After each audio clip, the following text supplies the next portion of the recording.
Hello student, आपको स्वागत है हमारे YouTube channel Bihar work 10th में। तो बिना समय गवाते हम वीडियो करते हैं स्टार्ट और बढ़ते हैं अपने क्वेश्चन की ओर। आज का क्वेश्चन है फिजिक्स और केमिस्ट्री में। फिजिक्स का क्वेश्चन है किसी चालक का प्रतिरोध किन किन बातों पर निर्भर करता है। और केमिस्ट्री का क्वेश्चन है अम्ल और भस्म यानी अम्ल और क्षार में अंतर स्पष्ट करें। उत्तर, इसका उत्तर लिखना है। उत्तर पहले फिजिक्स का उत्तर लिखना है। किसी चालक का प्रतिरोध किन किन बातों पर निर्भर करता है। यहाँ उत्तर में लिखना है किसी चालक का प्रतिरोध निम्न बातों पर निर्भर करता है। निम्न बातों पर निर्भर करता है। किसी चालक का प्रतिरोध निम्न बातों पर निर्भर करता है। पहला लिखना है आपको चालक की लंबाई पर। चालक की लंबाई पर। दूसरा लिखना है चालक की चौड़ाई पर। और तीसरा लिखना है चालक पदार्थ पर। और चौथा लिखना है चालक के टॉप पर। हो गया, ये हो गया हमारा 2 नंबर फिक्स। सेंटअप एग्जाम में नहीं आया तो बोर्ड एग्जाम में गारंटी के साथ आ जाएगा। अब है केमिस्ट्री का क्वेश्चन, अम्ल और भस्म में अंतर स्पष्ट करें। उत्तर, अम्ल और भस्म में पहले लिखना है अम्ल और भस्म। अम्ल और भस्म में निम्नलिखित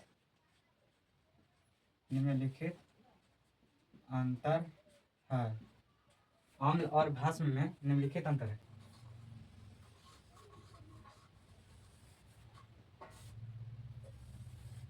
यहाँ लिखना है अम्ल, यहाँ लिखना है भस्म। इसका आंसर तो पहला, अम्ल का स्वाद कैसा होता है। तो लिखना पहला अम्ल का स्वाद खट्टा होता है। हो गया पहला। इसमें लिखना है भस्म में पहला, भस्म का स्वाद कड़वा होता है। भस्म का स्वाद कड़वा होता है और अम्ल का स्वाद खट्टा होता है। दूसरा में अम्ल का पीएच मान 7 से कम होता है।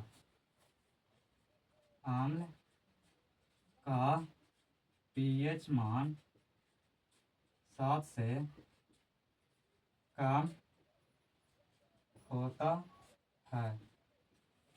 अम्ल का पीएच मान 7 से कम होता है। दूसरा, भस्म का पीएच मान, अम्ल का पीएच मान 7 से कम होता है और भस्म का पीएच मान 7 से अधिक होता है। अम्ल का पीएच मान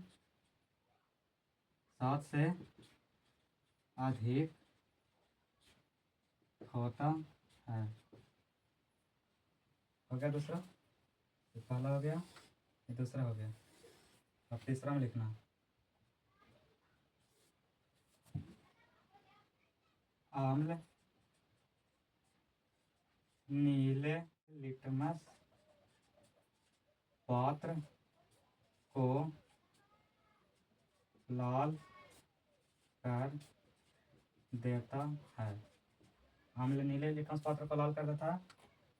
अब भस्म दाना लिखना है भस्म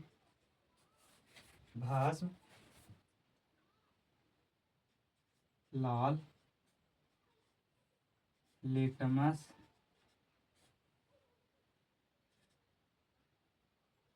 पात्र को नीला कर देता है।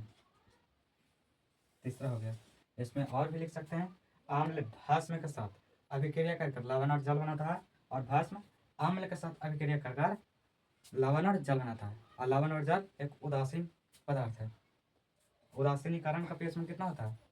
7। उदासीनीकरण का पीएच मान ऑब्जेक्टिव में पूछ देगा 7 होगा। ये क्वेश्चन हो गया। विभवांतर किसे कहते हैं? इसका SI मात्रक लिखें। हो गया, ये क्वेश्चन आ जाएगा, आ सकता है। तो इसका उत्तर लिखना है। उत्तर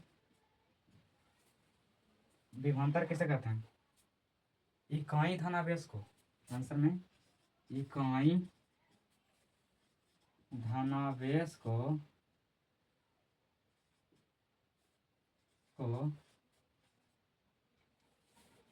इकाई धनावेश को विद्युत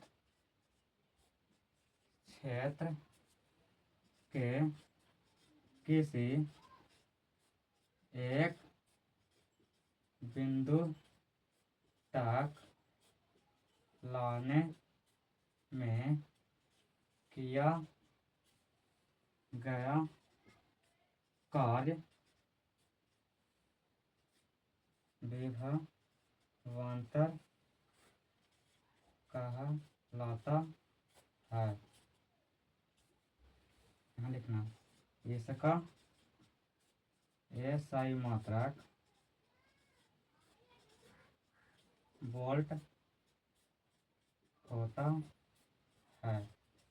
हो गया, यह भी 2 नंबर में आ सकता है। ये वाला तो आइए करेगा। ये तीनों क्वेश्चन MVVI है, in very most very important है। इसको आप याद कर लीजिएगा, सेंटर पे एग्जाम में आएगा, और यदि सेंटर पे एग्जाम में नहीं आया तो फाइनल बोर्ड एग्जाम में आ जाएगा। तो अगर वीडियो अच्छा लगा हो तो वीडियो को लाइक कर दिया।